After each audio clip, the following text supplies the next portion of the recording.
Ok, vamos a continuar entonces con el avance. ¿Se acuerdan dónde estábamos?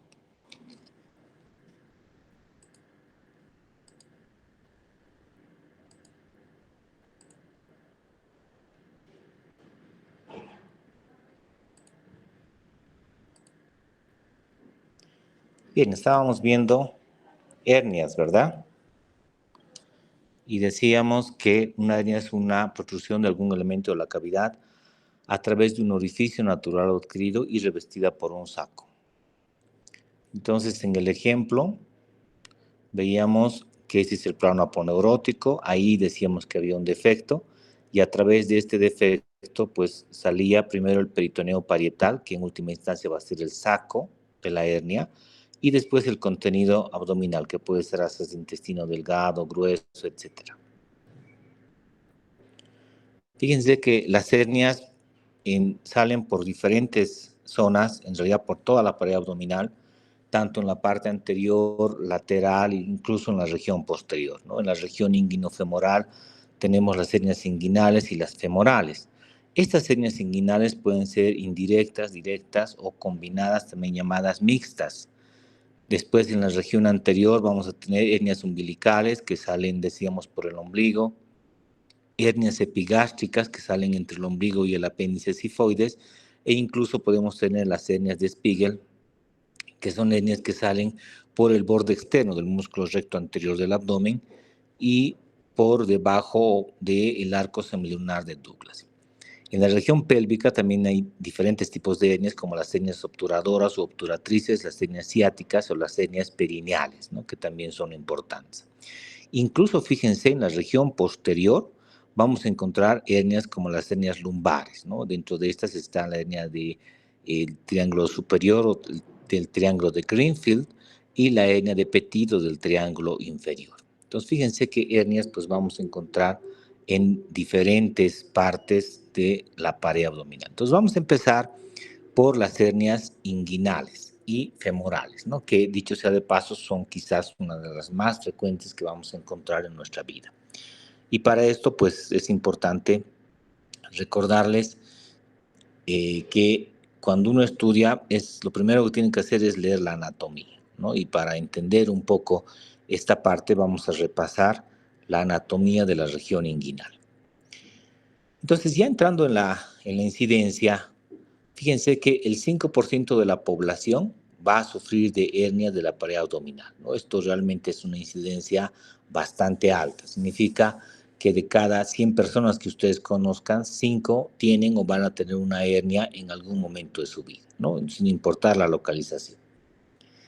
Fíjense que de todos los pacientes que tienen hernias, si nosotros juntamos a 100 pacientes que tienen hernias en cualquier parte del abdomen, el 75 de ellas corresponden a hernias inguinales. Entonces, la mayoría de los pacientes con hernias son pacientes que tienen hernias inguinales. Por eso es importante que ustedes sepan muy bien esta parte, porque seguramente en su vida van a ver pacientes de este tipo. Y de todos los pacientes que tienen hernias inguinales, del 100% de pacientes, dos terceras partes corresponden a las hernias indirectas. Ahorita vamos a ver cuándo decimos que la hernia es directa y cuándo es indirecta. Por otra parte, fíjense que las hernias femorales representan el 3% de todas las hernias inguinales, ¿no? Si tomamos en cuenta o tomamos a pacientes con hernias netamente inguinales, el 3% corresponden a hernias femorales. El sexo masculino tiene 25 veces más riesgo de tener una hernia inguinal, y de estas, pues las indirectas predominan en una proporción 2:1 en relación a las directas. Entonces, en el varón es muchísimo más frecuente las hernias inguinales, y de estas, fíjense que las hernias indirectas son las más frecuentes que nos vamos a encontrar. También hay un predominio en el sexo femenino por las hernias femorales, ¿no? Y umbilicales además, con una proporción de 10:1 en relación a las hernias femorales, comparando con el varón. Fíjense que es más frecuente en las mujeres las hernias femorales, y las hernias umbilicales también, con una proporción 2:1 frente al varón respectivamente. Fíjense que además los pacientes que tienen hernias inguinales pueden acompañarse de hernias femorales y viceversa. Por eso el 10% de las mujeres, pero el 50% de los hombres con hernia femoral van a sufrir o tienen ya una hernia inguinal además. Entonces también es relativamente frecuente encontrar la combinación de hernias inguinales y las hernias femorales en los varones sobre todo, no así en las mujeres. Este es un cuadro que nos muestra la prevalencia de la hernia inguinal por la edad, ¿no? Entonces, si aquí vemos la edad en años, vamos a ver la prevalencia actual, la prevalencia de por vida, y por otra parte tenemos la edad en años, decíamos, entre 25 a 34, 35 a 44, 45 a 54, 55 a 64, incluso son más de 75 años. Entonces, fíjense que a medida que pasan los años, se hace relativamente más frecuente las hernias, ¿no? Incluso las hernias de por vida. Entonces, mientras más años que tengan las personas, más riesgo hay de que aparezcan hernias inguinales en los pacientes, ¿no? Y esto se debe a algunos factores, ¿no? Algunos inherentes al paciente, sobre todo, como aumentos crónicos de la presión intraabdominal, ¿no? Para que salga una hernia, no importa la localización, un factor importante es el aumento de la presión intraabdominal, ¿no? El abdomen a veces comparamos con un globo. Imagínense que el abdomen es un globo y el aire que tiene dentro es la presión intraabdominal. Si nosotros tenemos en ese globo y hay una zona débil del globo o reblandecida o adelgazada, si ustedes quieren, cuando aumentemos la presión dentro, aumentamos más aire dentro del globo, seguramente ese aire va a fugar por la zona más débil, ¿no? Lo mismo pasa en nuestro cuerpo. A partir de los 40 años generalmente empiezan, sobre todo en los varones, problemas de aumentos de presión intraabdominal por problemas como la hiperplasia prostática benigna, por ejemplo. El paciente hace esfuerzo físico, hace esfuerzo para iniciar el chorro miccional. Además, después de los 40 años también hay pacientes que tienen problemas pulmonares, sobre todo obstructivos crónicos, son tosedores crónicos. Después de los 40 años se manifiestan problemas de constipación por complicaciones de la enfermedad de Chagas, por ejemplo, a nivel del colon, etcétera. Entonces, esto hace que aumente la presión intraabdominal y este sea un factor importante desencadenante. Por otra parte, generalmente por encima de los 40 años hay más tendencia también a crear más volumen grasa o de grasa en la pared abdominal, ¿no? Este aumento del peso corporal con aumento del índice de la masa corporal, lo que va a hacer es que el paciente esté catalogado como con sobrepeso, con obesidad, etcétera. Y la grasa, fíjense que infiltra el tejido músculo aponeurótico y al infiltrar hace que esa parte del cuerpo sea más reblandecida y más débil, ¿no? Por lo tanto, estos factores hacen que a medida que pasan los años haya más riesgo de hernias inguinales. Entonces, algunas causas probables de estas hernias, la tos, por ejemplo, porque al toser se moviliza algunos músculos, incluso abdominales, y esto hace que aumente la presión intraabdominal. Decíamos la enfermedad pulmonar obstructiva crónica, porque esto favorece a que también haya aumentos crónicos a nivel de la presión intraabdominal, ¿no? Hay un dato importante, cuando uno tiene indemne el plano aponerótico o el orificio está cerrado, acuérdense que las hernias se producen en orificios naturales o adquiridos. Orificios naturales, por ejemplo, el orificio inguinal interno profundo, que vamos a ver ahorita, el orificio umbilical, que están cerrados. Pero cuando se abre ese orificio o hay una solución de continuidad en la aponeurosis, cada vez que el paciente haga un esfuerzo se va a abrir un poco más. Es decir, milímetro a milímetro, centímetro a centímetro, ese anillo va a ir creciendo.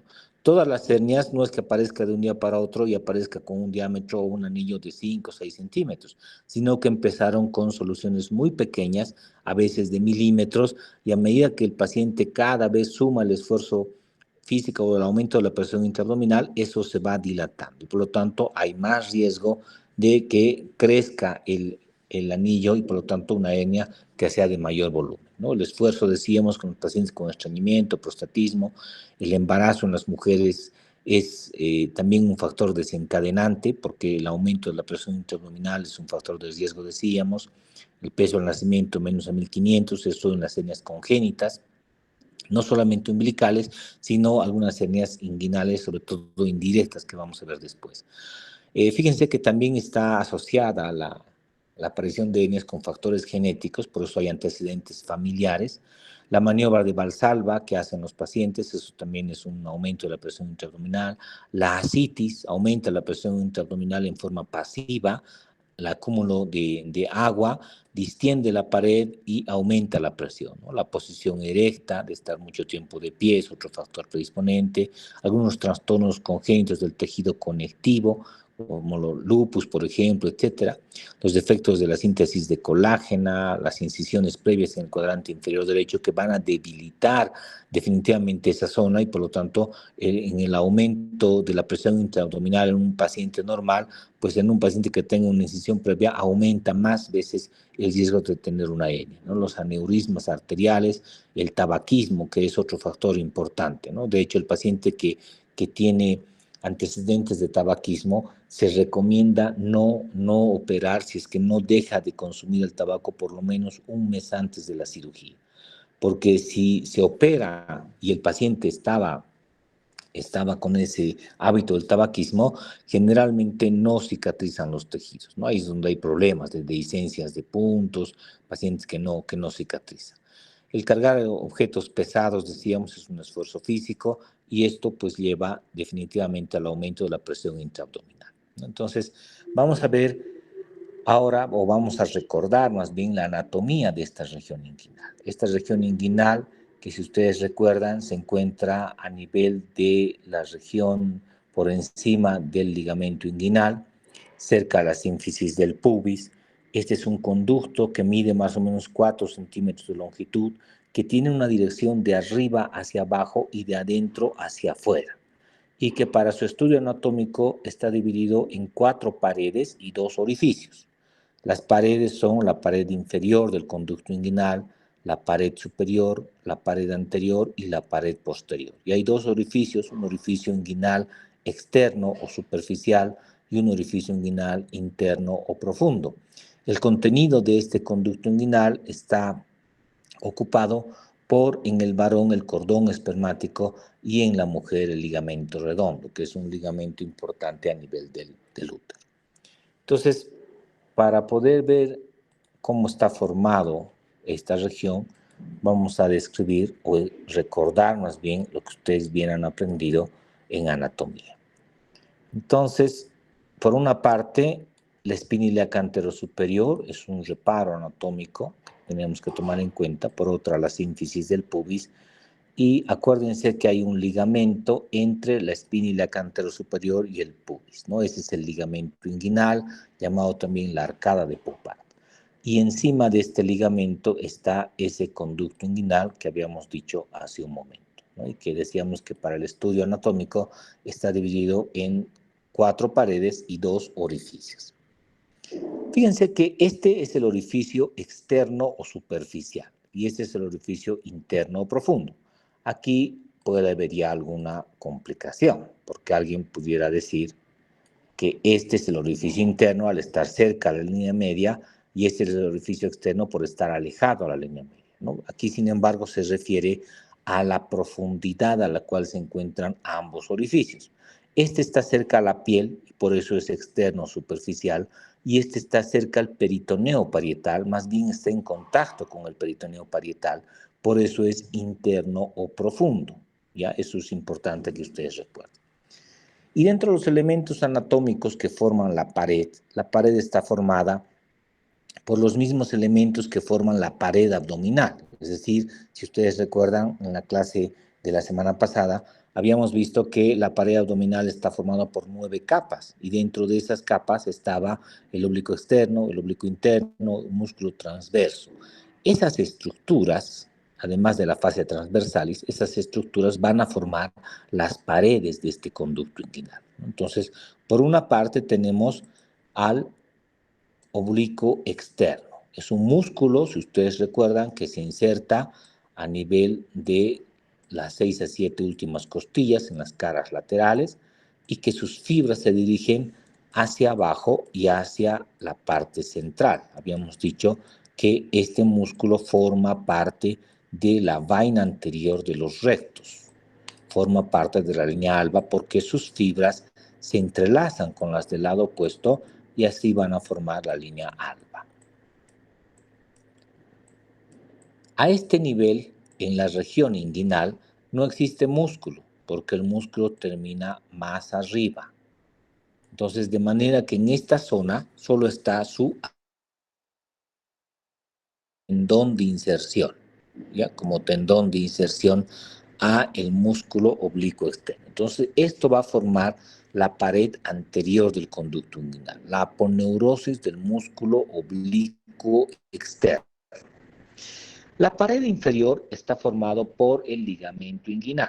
El ligamento inguinal, si ustedes recuerdan, es nada más que el borde inferior libre de la aponeurosis del músculo oblicuo externo. Si ustedes recuerdan, decíamos que parte de las fibras del oblicuo externo, sobre todo las que salen de las últimas costillas, ya no van a la línea media, sino que estas van a terminar insertándose en la cresta ilíaca, en la espina ilíaca anterosuperior, y algunas van a llegar incluso hasta el pubis, ¿no es cierto?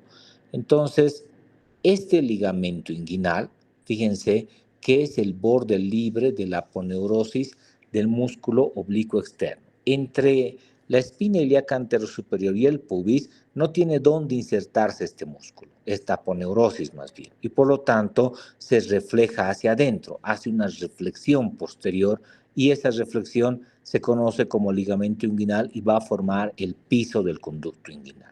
Si nosotros hiciéramos una gráfica y cortáramos este conducto inguinal en un sentido longitudinal, veríamos así, ¿no? Veríamos una parte externa y una parte interna, donde estarían las asas de intestino, etcétera, ¿cierto? Hacia la parte interna. Aquí estarían intestino, epiplón mayor, etcétera. Y en medio de ellos estaría el conducto inguinal. Entonces, la pared anterior, habíamos dicho que está formado por la aponeurosis del músculo oblicuo externo.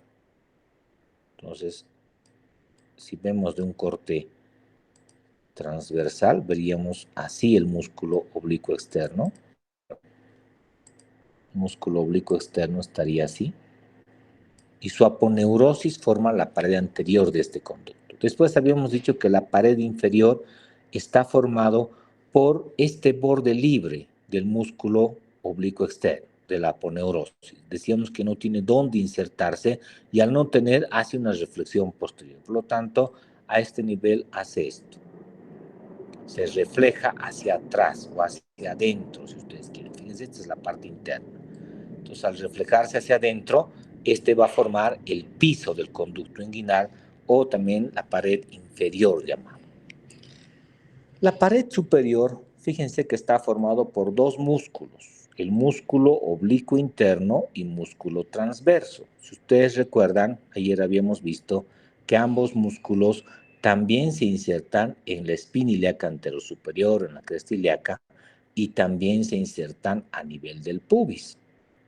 Entonces ambos músculos van a formar la pared superior. Estos músculos, fíjense que a este nivel se unen sus fibras, ¿no? Y la unión del oblicuo interno y músculo transverso se conoce como como tendón conjunto. Entonces el tendón conjunto es la unión del oblicuo interno y el músculo transverso, ¿no? A este nivel se unen sus fibras. Y este tendón conjunto así formado no llega a la altura del ligamento inguinal, sino que termina más arriba. Y fíjense, por eso se inserta como si fuera un arco este músculo. Si este tendón conjunto llegara al mismo nivel que el ligamento inguinal, no habría pared superior y no habría probablemente conducto inguinal porque solo sería una parte que estuviera cerrado. Entonces, después del músculo oblicuo externo está el músculo oblicuo interno. Y después está el músculo transverso. A este nivel, ambos músculos se unen. Tanto el oblicuo interno, que es este, y el transverso, que es esto que está aquí adentro. Entonces, ambos se unen y la unión de estos va a formar el tendón conjunto. Y este tendón conjunto va a ser esta pared superior del conducto inguinal.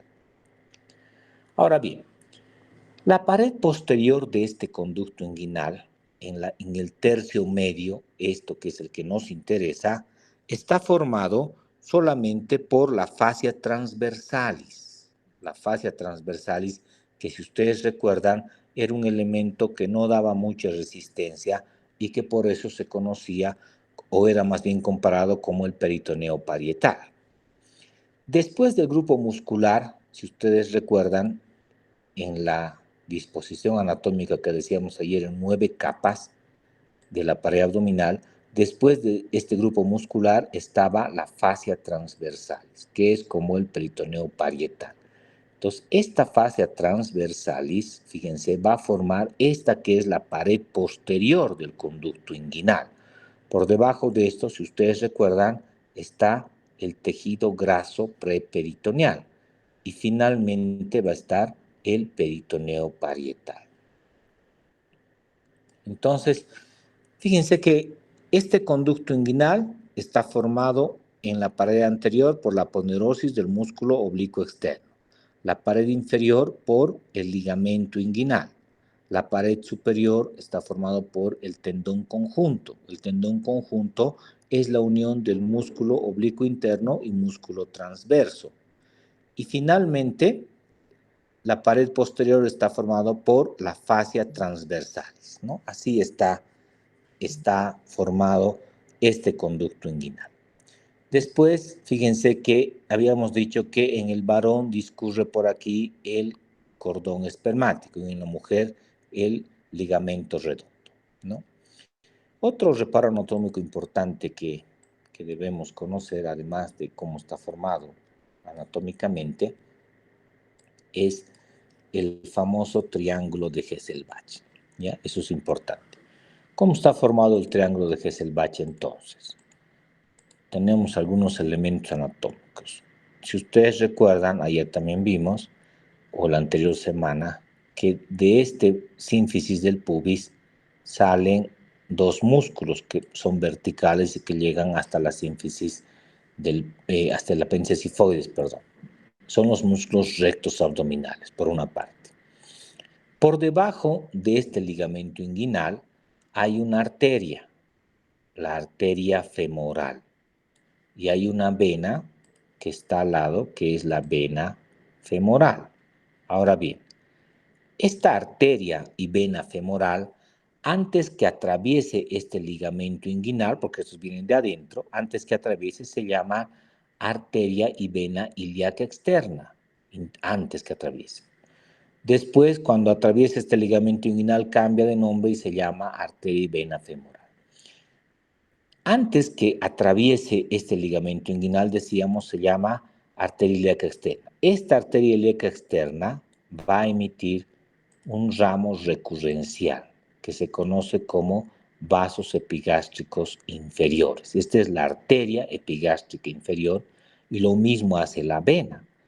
Da un ramo que es la vena epigástrica inferior. Estos vasos epigástricos inferiores se dirigen a la altura del ombligo. Acuérdense que estas se van a anastomosar con los epigástricas superiores que vienen de la torácica interna y además con la circunfleja ilíaca profunda, con las arterias lumbares, intercostales, etc., ¿no? Habíamos dicho en la anterior clase que hay una rica red vascular a ese nivel.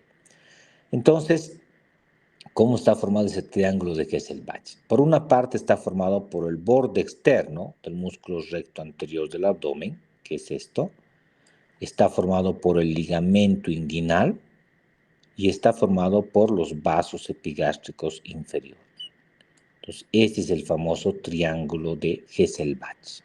Bien, habíamos dicho que en este conducto inguinal hay dos orificios, uno externo superficial, uno interno profundo y que está formado por 4 paredes.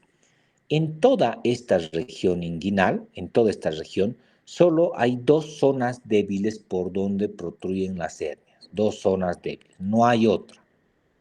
Una de ellas es el orificio inguinal interno o profundo. Por aquí salen hernias.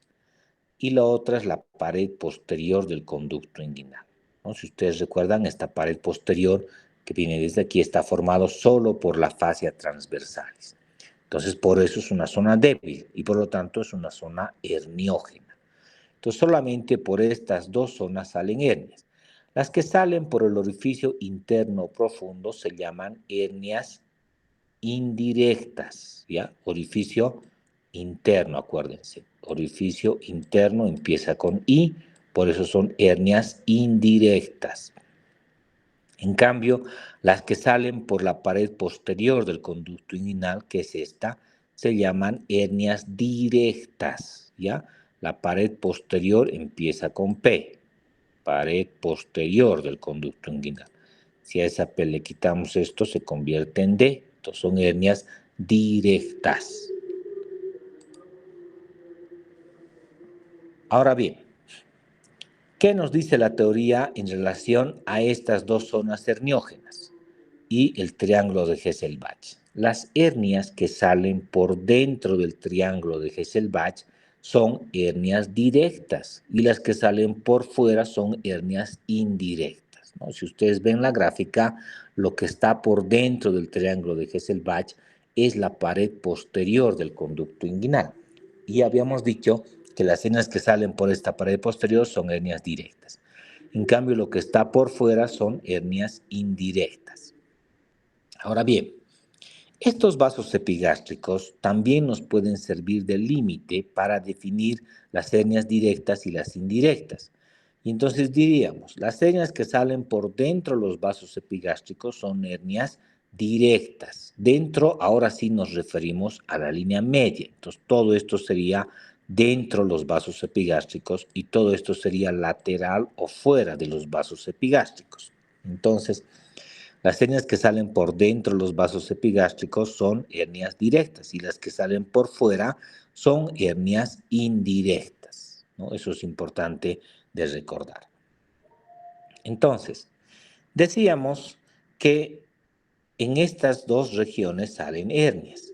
Las hernias que salen por el orificio interno profundo son indirectas y las que salen por la pared posterior son directas. Las hernias indirectas pueden ser congénitas o adquiridas. Congénitas es que el niño nace con un orificio abierto a este nivel, ¿no? Y adquirida es que ese anillo se ha cerrado o se ha obliterado y que después con el tiempo se ha vuelto a abrir. A eso se refiere a una hernia adquirida. En cambio, las hernias que salen por la pared posterior son hernias adquiridas generalmente, no son hernias congénitas. Entonces, estas hernias que salen por el orificio inguinal interno profundo, cuando son congénitas, se deben a una falta de obliteración del conducto peritoneo vaginal, ¿no? ¿Y a qué se refiere eso? Cuando nosotros vemos embriológicamente esta región, vamos a ver que el testículo se forma a nivel del abdomen y en su descenso el testículo del abdomen debe atravesar este conducto inguinal para finalmente localizarse en la bolsa escrotal. Entonces, en el desarrollo embrionario, aquí hay un orificio. Este orificio del conducto inguinal se conoce como conducto peritoneo vaginal, porque comunica dos supuestas cavidades. Una la cavidad peritoneal que está dentro y la otra la cavidad vaginal, que es donde va a estar el testículo. Si ustedes recuerdan, el testículo está envuelto en dos túnicas, vaginal interna y vaginal externa. Entonces, a este orificio se conoce como el conducto peritoneo vaginal. Normalmente esto está abierto. Entonces, el testículo, unas 2 semanas antes del parto, atraviesa este orificio y atraviesa el orificio superficial, inguinal, superficial o externo, y finalmente se va a localizar en el escroto o la bolsa escrotal. Cuando atraviesa este orificio debe cerrarse inmediatamente o obliterarse, ¿no? Eso se llama obliteración del conducto peritoneo vaginal. Si no ocurre eso, entonces esto va a permanecer abierto y al permanecer abierto, pues ahí salen las hernias indirectas congénitas.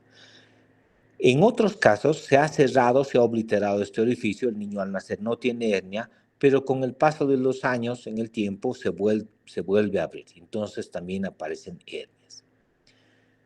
Ahora bien, existen hernias que son también mixtas o hernias en pantalón, ¿no? Y cuando hablamos de una hernia mixta o en pantalón, hablamos de una hernia que sale en el mismo paciente y en el mismo lado, tanto directa como indirecta. Perdón, tanto directa como indirecta. Entonces, si vemos que las hernias salen por el orificio inguinal interno profundo, su saco sería así. Y las que salen de la pared posterior, su saco sería así. Por eso se llama hernia en pantalón, porque parece de verdad un pantalón, donde la ranura del pantalón sería los vasos epigástricos inferiores, que son estos que están viendo. Ya, eso es importante. Bueno, volvamos a lo que estábamos en relación a las diapositivas. En esta imagen nosotros vemos ese mismo conducto inguinal. Estamos viendo los tres diferentes músculos que forman las paredes del conducto inguinal. Por una parte, el oblicuo externo, oblicuo interno y músculo transverso. El oblicuo externo, si ustedes recuerdan, decíamos la prolongación aponeurótica va a formar la pared anterior de este conducto inguinal, tomando en cuenta que esta es la parte externa y esta es la parte interna donde está el intestino, etc. Entonces, la pared anterior está formada por la aponeurosis de este músculo oblicuo externo. Fíjense que el borde inferior, decíamos, se refleja hacia adentro y eso va a formar el ligamento inguinal. Entonces, esta reflexión posterior de esta aponeurosis se conoce como ligamento inguinal o ligamento de Pupin y esa va a formar la pared inferior del conducto inguinal. La unión del oblicuo interno y músculo transverso va a formar el tendón conjunto y los dos, así formados, van a formar el techo o pared superior del conducto inguinal. Y finalmente, en este tercio medio, habíamos dicho que esta pared posterior está formada solamente por la fascia transversalis, que es un elemento débil y que por lo tanto es potencialmente herniógeno, ¿no? Además, en esta imagen vemos la arteria y vena ilíaca externa, así se llama, decíamos, antes que atraviese este ligamento inguinal. Cuando atraviesa se llama ya arteria y vena femoral, y antes que atraviese da los vasos epigástricos inferiores, ¿no? Y estos vasos epigástricos delimitan la región en dos zonas, una zona lateral, que está donde está ubicado el orificio inguinal interno profundo, y una zona medial donde está ubicada la pared posterior del conducto inguinal, ¿no? En esta parte estaría la sínfisis del pubis. Esta imagen vemos desde la parte interna, desde adentro. Aquí estamos viendo la sínfisis del pubis, estamos viendo el músculo recto anterior del abdomen, tanto el lado derecho, que es esto, y el lado izquierdo del paciente. Esto que están viendo es el ligamento inguinal. Aquí estamos viendo la arteria y la vena ilíaca externa que van a atravesar este ligamento y se va a llamar después femoral, decíamos. Fíjense, antes que atraviese, cómo dan dos ramos recurrenciales que van hacia el ombligo. Acuérdense, el ombligo estaría más arriba a este nivel, ¿no? Esos son los vasos epigástricos inferiores. Y por otra parte estamos viendo esta zona que es el orificio inguinal interno o profundo. A este nivel estamos viendo el conducto deferente, estamos viendo los vasos deferentes, los vasos espermáticos o gonadales, ¿no? Entonces, este sería el orificio inguinal interno profundo, este sería la pared posterior del conducto inguinal. Por aquí salen las hernias indirectas y por aquí las directas, ¿no? Además, si nosotros recordamos, este sería el músculo recto anterior del abdomen, este es el borde interno y este es el borde externo de este músculo, y así también se delimita el famoso triángulo de Hesselbach, borde externo del recto anterior del abdomen, el ligamento inguinal y los vasos epigástricos inferiores. Lo que está por dentro es la pared posterior del conducto inguinal, lo que sale por donde salen las hernias directas, ¿no? Y por donde salen las hernias indirectas estaría por fuera de este triángulo de Hesselbach. Esta es otra imagen donde también nos muestra lo mismo en una región interna. Estamos viendo desde adentro. Aquí vemos el tubérculo púbico. Este es el conducto inguinal de ambos lados, así como están viendo. Por una parte vemos el orificio inguinal interno profundo, la arteria y la vena ilíaca externa, los vasos epigástricos inferiores, la pared posterior del conducto inguinal por donde salen las hernias directas, ¿no? Fíjense que esta pared posterior siempre está cerca a la sínfisis del pubis y más lateralmente está el orificio inguinal interno o profundo por donde salen las hernias indirectas, ¿no? Lo mismo a este otro nivel, ¿ya? Bueno, otros reparos importantes que tenemos que conocer es la cicatriz umbilical, por una parte, luego el ligamento umbilical medio, que no es nada más que lo que se conoce como el uraco, ¿no? Que es un vestigio embrionario que une el ombligo, si ustedes quieren, con la vejiga, por una parte. Después tenemos el ligamento umbilical medial, que es parte de la vena umbilical obliterada, a ambos lados, y el ligamento umbilical lateral, que son en realidad parte de los vasos epigástricos inferiores que decíamos anteriormente, ¿no? Esto es importante para fines de que vayamos a ver el tratamiento en la cirugía laparoscópica, ¿no? Aquí estamos viendo una imagen parecida ya desde la parte externa. En cambio esta, vemos la sínfisis del pubis, vemos el ligamento inguinal. Acuérdense, es un ligamento que va desde la espínula cantero superior hasta el pubis. Estamos viendo la aponeurosis del músculo oblicuo externo, que es la pared anterior. La pared inferior era ese ligamento precisamente. Esta sería la pared superior que está formado, decíamos, por el tendón conjunto, y además la pared posterior que estaría aquí atrás, ¿no? Y en este caso estamos viendo el cordón espermático, que es parte del contenido en los pacientes varones, ¿ya? Bueno, yo creo que en uno del tiempo vamos a quedar aquí. Nos veríamos mañana para continuar con la clase. Que les vaya muy bien.